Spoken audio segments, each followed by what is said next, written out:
Okay, so yesterday we did limits graphically, and today we're going to do limits numerically, which is using algebra and using our calculators without necessarily having to draw a graph. So you're going to need some calculator steps. So at the top of page 7 or on the table of your calculator, go ahead and write these 5 steps down. We'll pause the video for you to do that. So that way when we get to the calculator part, we can follow along with our 5 steps. So number 1 says, use the table to estimate numerically the limit as x approaches 2 of 3x minus 2. So 3x minus 2 is a line. I did graph that over here just for reference. And since it says just 2, it's not saying from the left or right, it's from both sides. So if I can construct a table, if I can look really, really close to 2 from left and right, so from numbers smaller and numbers bigger, I can see if they're approaching the same value, and that value would be our limit. So here's how we're going to do the calculator. In y equals, so step 1, put your function 3x minus 2. Then we're going to do second window, so the second window, and change your independent variable of the table to ask. Then if I go to second graph, that allows me to type in my x values. Now, we've done this before, so if you already have some x values in there, hit delete. You can clear them out. And I'm going to put in our x values from here, so 1.9, oops. 1.99, 1.999, 2.001,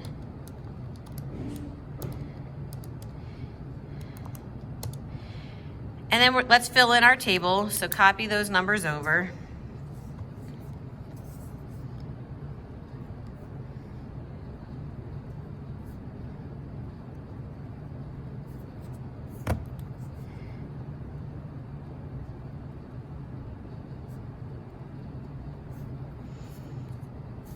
And I can see, if I'm looking at the limit from the left and the limit from the right of 2, both of these values are approaching 4.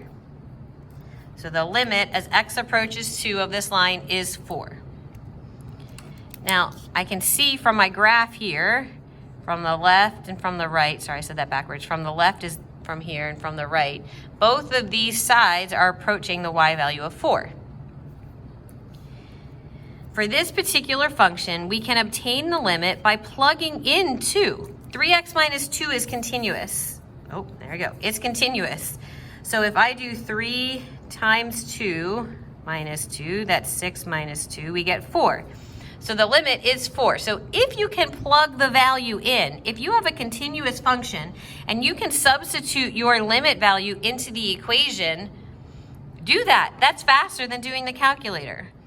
But there will be times when that x value is undefined. It could be a hole, it could be a jump, and we would have to figure out using a table numerically. So add a note to yourself. If you can plug in the limit value to evaluate, that's the most efficient method. It takes the least amount of time.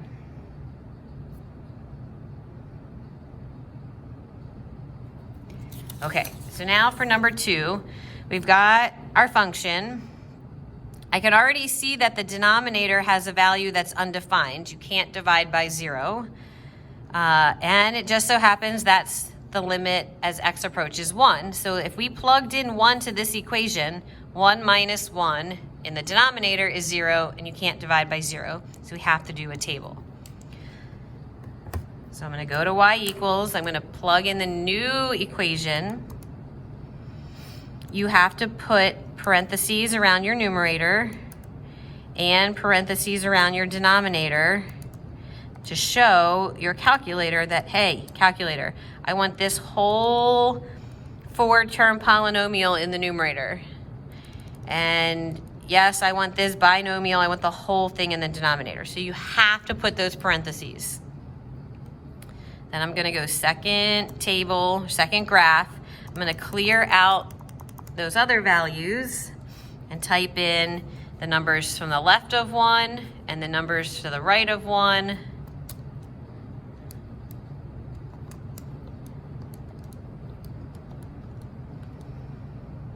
I'll show you if you type 1, it gives you error.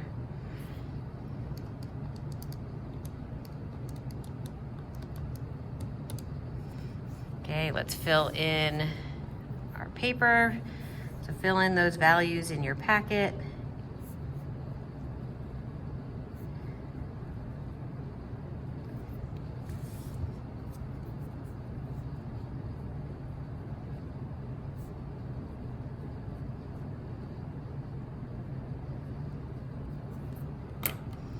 And then I want to look from the left and from the right to see, are we approaching the same number?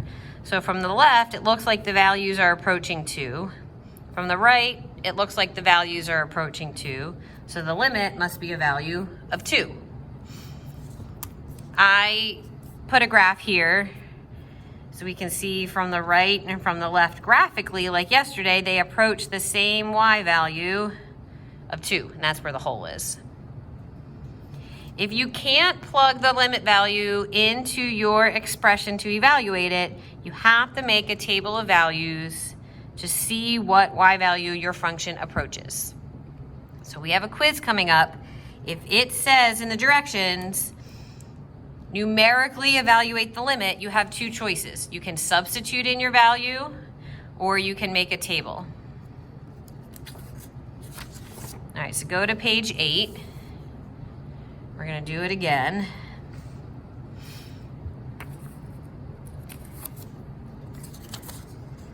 I already got my calculator image there. Okay. Steps for the table. Put your function in y1. If you already don't have these down somewhere because you thought, I'll remember it, please write them down.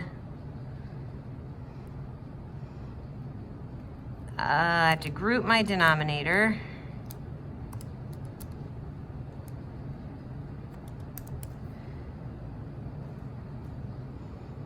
Go to my table, clear out these. So a second graph to get the table. And now I'm going to type in the values to the left. 0 is undefined.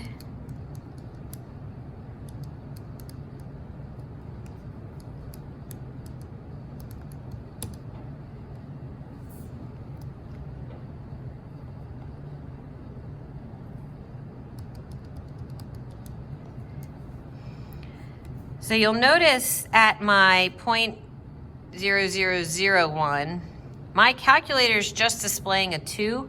If you have a newer one that has more screen space, it might be showing you all the decimals. But if I move my cursor around and I put that on the number 2, I can see that the calculator is rounding. It didn't have enough spaces in the table to show all of these decimal places, so it just cut it off at 2. So from the left and from the right, we can see, and that's what I have up here. These are there was that hidden y value. So from the left and from the right is a y value of 2. And graphically, that makes sense right there at 2. All right, so let's practice before we do homework. At the bottom of page 8, we are going to find the limits algebraically. That's the same thing as numerically. Remember, the easiest way is if you can substitute in the value, that's the fastest. So is there any math rule I break by plugging in 0? Nope.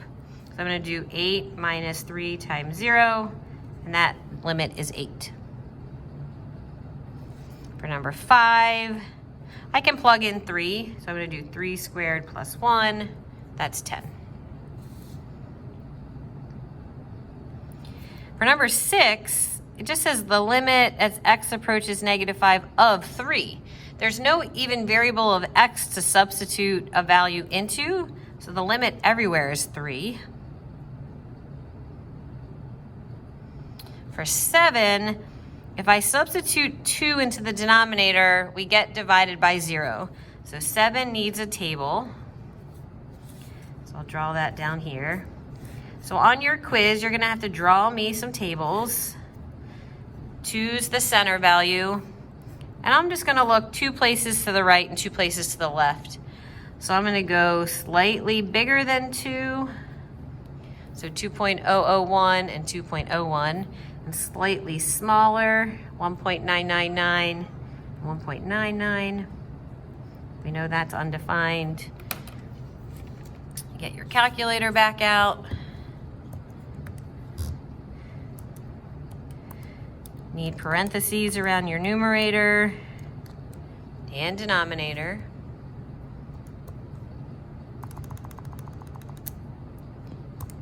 Right, delete out all those numbers.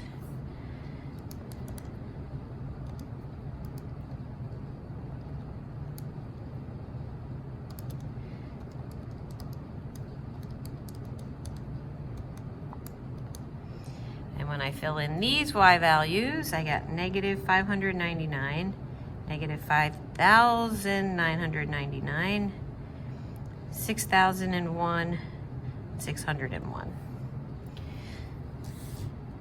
So from the left, it looks like we're going to negative infinity. They're just going to get super tiny, super big negatives. And from the right, it looks like we're going to positive infinity. They're just going to keep getting bigger. Negative and positive infinity are different values. They're not approaching the same thing, so this limit does not exist.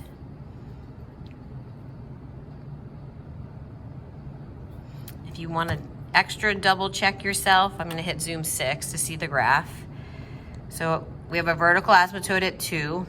So from the left, the graph approaches the asymptote towards negative infinity. From the right, it goes up to positive.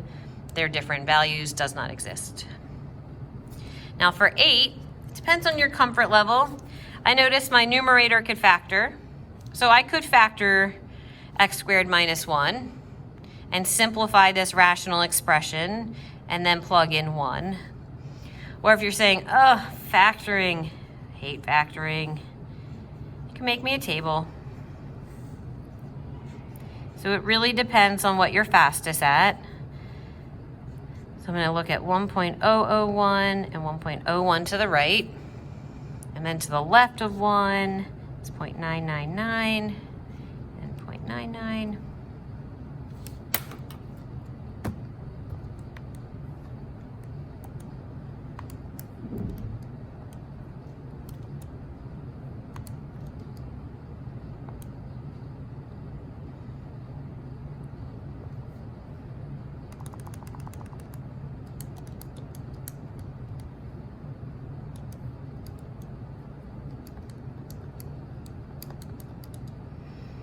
So I can see from the left side and the right side, all of those values are approaching 2. So if you are a factoring person, x squared minus 1 is a difference of 2 squares. So that's x squared plus 1, x squared minus 1 factors to x plus 1, x minus 1. Any factor divided by itself is 1, so you're left with just the limit as x approaches 1 of x plus 1. So if I plug in 1, 1 plus 1 is 2. Now for 9, that numerator factors as well. We did factor sum and difference of cubes way back in Honors Algebra 2. I'm not sure if that's in the regular Algebra 2. I honestly don't expect you to remember to factor that. That was that SOAP factoring with same, opposite, always positive, and then the first, this x would be here, and then what cubed is 8 is 2. It does not factor to x minus 2, x minus 2, x minus 2. You should only factor on your quiz or test if you are absolutely certain you know how to factor that polynomial. If there's any hesitation in your factoring, do not do that, and instead you're going to make a table of values and look to the right of 2, to the left of 2. And notice I only have 2 values now. It should be enough to see what the pattern is. I mean, if you look back at number 8, 2.001, 1.999, if you're not sure, you can look at more values.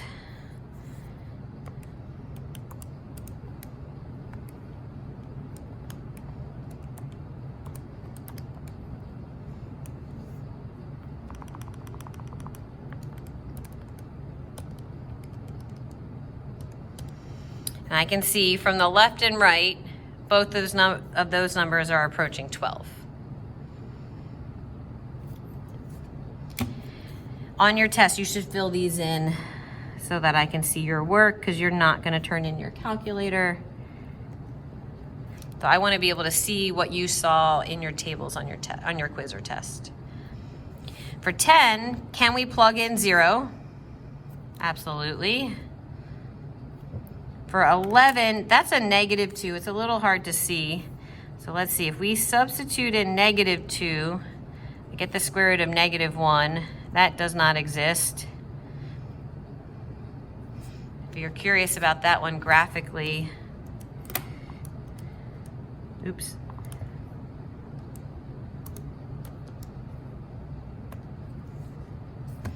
Over here at -2, there is no graph. The graph doesn't start until -1. So over here at -2, your values aren't approaching anything because there's nothing to approach. The graph does not exist there. All right, lastly, sine of 0. You can use your calculator for that. Just make sure you're in radian mode, especially if it's a value other than 0. That's 0. You can think of your sine graph. Started at the origin, so at 0 is a y value of 0. Okay, on your homework, so page 9 is all your homework. All the answers are on page 29, and you have to pick which problems you need a table for and which problems can you just substitute in and find your limit.